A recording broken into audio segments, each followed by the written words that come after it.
చెప్పండి, అంటారా అనరా? ఇప్పుడు మన దగ్గరికి ఇలాంటి పంచాయతీ ఒకటి వచ్చింది అనుకోండి, సపోజ్ నేనే అనుకుందామండి.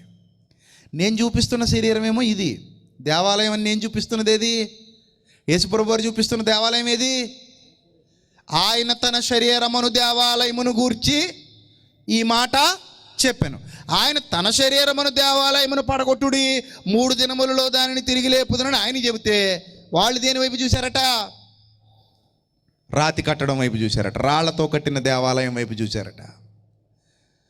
ఈయన ఆ దేవాలయాన్ని పడగొట్టమంటున్నాడని వీళ్ళు భ్రమపడ్డారు.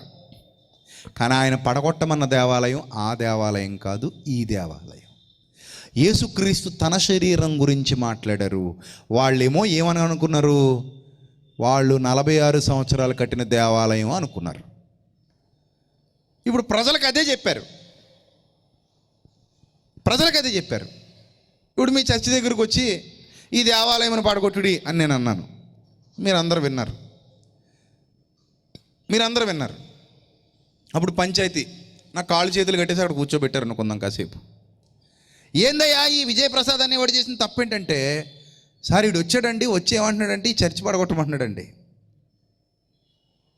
ఈ సెయింట్ పాల్ చర్చిని చూసారండి, చక్కగా ఉంది, పురాతనమైనది, పడగొట్టమన్నాడండి. అంటే అరే చర్చి పడగొట్టమన్నాడా దౌర్భాగ్యుడు, వీడు అసలు సేవకుడే కాదు, కొట్టండి రాళ్ళతో అంటారా అనరా? ఏంటి ఇక్కడికి వచ్చి ఇంత పురాతనమైన దేవాలయాన్ని పడగొట్టున్నాడు ఈ దౌర్భాగ్యుడు? ఎవడండి వీడు తీసుకొచ్చినాడు? అసలు వీడు అసలు సేవకుడేనా? సేవకుడైతే ఆ మాట అంటాడా? సేవకుడైతే చర్చి పడగొట్టమంటాడా? మళ్ళీ 3 దినాల్లో కడతాడా? ఏమిటి కడతాడు?